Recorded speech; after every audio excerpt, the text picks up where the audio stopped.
So hi guys, ನಮಸ್ಕಾರ. ಇಂದಿನ ವಿಡಿಯೋದಲ್ಲಿ ಗಿಲ್ಲಿ ಅಂಡ್ ಕಾವ್ಯ ಇವರಿಬ್ಬರು ಬೇರೆ ಆಗಿದ್ದಾರಾ ಅಂತ ಹೇಳ್ತೀನಿ. ಅದಕ್ಕೂ ಮುಂಚೆ ನಮ್ಮ ಚಾನಲ್ನ ಸಬ್ಸ್ಕ್ರೈಬ್ ಮಾಡಿಲ್ಲ ಅಂದರೆ ಸಬ್ಸ್ಕ್ರೈಬ್ ಮಾಡ್ಕೊಳ್ಳಿ, ಹಾಗೂ ಪಕ್ಕದಲ್ಲಿರೋ ಬೆಲ್ಲೈಕನ್ ಕ್ಲಿಕ್ ಮಾಡ್ಕೊಳ್ಳಿ.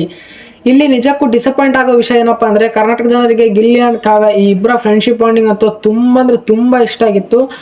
ಫಸ್ಟ್ ಆಫ್ ಆಲ್ ಏನು ಹೇಳಬೇಕಪ್ಪ ಅಂದರೆ, ಈ ಒಂದು ಫ್ರೆಂಡ್ಶಿಪ್ ಈಗ ಬ್ರೇಕ್ ಆದರೆ, ಅಕಸ್ಮಾತ್ ಬ್ರೇಕ್ ಆದರೆ ನನಗೆ ಯಾವ ಸಾಂಗ್ ನೆನಪು ಬರ್ತಿದೆಯಪ್ಪ ಅಂದರೆ, ಈ ಪ್ರೊಮೋ ನೋಡಾದ್ಮೇಲೆ ಯಾವ ಸಾಂಗ್ ನೆನಪು ಬರ್ತಿದೆಯಪ್ಪ ಅಂದರೆ, ಕೊನೆವರೆಗೂ ನೆನಪಿಡುವೆ, ಕೊನೆವರೆಗೂ ನೆನಪಿಡುವೆ ಈ ರಾತ್ರಿಯ. ಸೊ ಈ ಒಂದು ಸಾಂಗ್ ನನಗೆ ನೆನಪು ಬಂತು, ತುಂಬಾನೇ ಬೇಜಾರಾಯ್ತು ನನಗೂ ಕೂಡ ಈ ಪ್ರೊಮೋ ನೋಡೋದಾದ್ಮೇಲೆ. ಅದು ಕೂಡ ಈ ಪ್ರೊಮೋ ಬ್ಯಾಕ್ ಗ್ರೌಂಡ್ ಮ್ಯೂಸಿಕ್ ಕೂಡ ಕೇಳದಾದ್ಮೇಲೆ.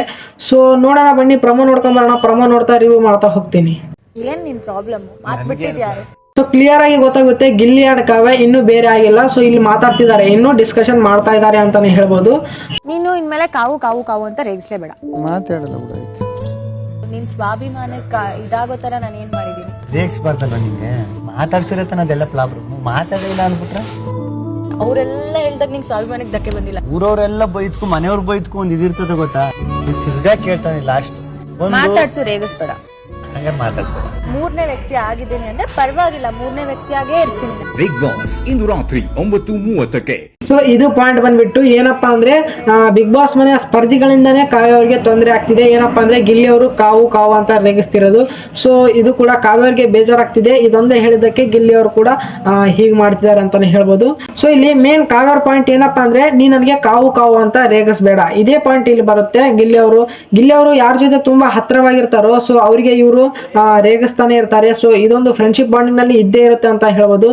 ಸೊ ಕಾವ್ಯ ಅವರಿಗೆ ಇದು ಡಿಸಪಾಯಿಂಟ್ ಆಗ್ತಿದೆ ಅಂತ ಹೇಳ್ಬೋದು. ಯಾಕಪ್ಪ ಅಂದ್ರೆ ಮನೆಯವರು ಕೂಡ ತುಂಬಾ ತೊಂದರೆ ಕೊಡ್ತಿದ್ದಾರೆ ಕಾವ್ಯ ಅವರಿಗೆ ಹಾಗೂ ಗಿಲ್ಲಿ ಅವರಿಗೆ ಕೂಡ. ಸೊ ಇದಾದ್ಮೇಲೆ ಗಿಲ್ಲಿ ಅವ್ರು ಹೇಳ್ತಾರೆ, ನೀ ನನಗೆ ಸ್ವಾಭಿಮಾನಕ್ಕೆ ಅಡ್ಡ ಬರ್ತಿದ್ಯಾ, ಮಾತಾಡ್ಲೇಬೇಡ, ಮಾತಾಡಿದ್ರೆ ತಾನೇ ಇದೆಲ್ಲ ತಪ್ಪಾಗೋದು ಅಂತ ಹೇಳ್ತಾರೆ. ಸೊ ಗಿಲ್ಲಿ ಅವರು ಮಾತಾಡೋದೆಲ್ಲ ನಮ್ಗೆ ಗೊತ್ತಾಗುತ್ತೆ, ಎಲ್ಲಾನು ತಮಾಷೆಗೆ ಮಾತಾಡ್ತಾರೆ. ಗಿಲ್ಲಿ ಅವರು ಸೀರಿಯಸ್ ತಗೊಳ್ಳುವಾಗ ತಗೊಂತಾರೆ, ಅದು ಯಾವಾಗಂತ ನಮಗೂ ಕೂಡ ಗೊತ್ತಿರುತ್ತೆ ನೋಡೋರಿಗೆ. ಸೊ ಅದು ನಿನ್ನೆ ರಾತ್ರಿ ಮಲಗುವಾಗ ಹೇಳಿದ್ದು, ಏನಪ್ಪಾ ಅಂದ್ರೆ, ಮಾತಾಡಿದ್ರೆಲ್ಲ ಇದಾಗ ತಪ್ಪಾಗೋದು, ಮಾತಾಡ್ಲಿಕ್ಕೆ ಹೋಗ್ಬೇಡ ನೀನು, ಸ್ವಾಭಿಮಾನಕ್ಕೆ ಅಡ್ಡ ಬರ್ತಿದ್ಯಾ ಅಂತ ಹೇಳ್ತಾರೆ.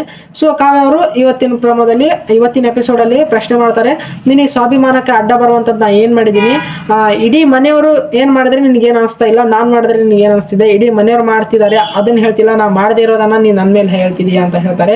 ಸೊ ಇಲ್ಲಿಗೆ ಎದ್ದು ಹೋಗ್ತಾರೆ ಕಾವ್ಯ ಅವರು. ಕಾವ್ಯ ಮತ್ತು ಗಿಲ್ಲಿ ಅವರು ದೂರ ಆಗ್ಬಾರ್ದು ಅನ್ನೋರು ಕೂಡ ತುಂಬಾ ಜನ ಇದ್ದಾರೆ ಕರ್ನಾಟಕದಲ್ಲಿ.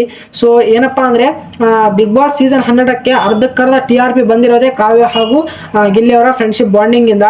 ಯಾಕಪ್ಪ ಅಂದ್ರೆ ಅವರು ಇಬ್ರು ಕೂಡ ತುಂಬಾ ಎಂಟರ್ಟೈನ್ಮೆಂಟ್ ಮಾಡ್ತಿದ್ರು. ಇವರು ರಕ್ಷಿತ್ ಅವರು ಕೂಡ ಈಗ ಸೇರ್ಕೊಂಡೋದಕ್ಕೆ ಇನ್ನೂ ಜಾಸ್ತಿನೇ ಎಂಟರ್ಟೈನ್ಮೆಂಟ್ ಆಗ್ತಿದೆ ಅಂತ ಹೇಳ್ಬೋದು. ಸೊ ಡಿಸಪಾಯಿಂಟ್ ವಿಚಾರ ಏನಪ್ಪಾ ಅಂದ್ರೆ, ಕಾವ್ಯ ಹಾಗೂ ಗಿಲ್ಲಿ ಅವರು ಮಾತು ಬಿಡಬಾರ್ದು. ಸೊ ಏನ್ ಮಾಡ್ತಾರೆ ನೋಡೋಣ, ಮುಂದೆ ಎಲ್ಲ ಅಪ್ಡೇಟ್ ಕೊಡ್ತೀನಿ. ಅದಕ್ಕೂ ಮುಂಚೆ ನಮ್ಮ ಚಾನಲ್ ಸಬ್ಸ್ಕ್ರೈಬ್ ಮಾಡೋದ್ರೆ ಸಬ್ಸ್ಕ್ರೈಬ್ ಮಾಡ್ಕೊಳ್ಳಿ, ಹಾಗೂ ಪಕ್ಕದಲ್ಲಿ ಇರೋ ಬೆಲ್ ಐಕಾನ್ ಕ್ಲಿಕ್ ಮಾಡ್ಕೊಳ್ಳಿ.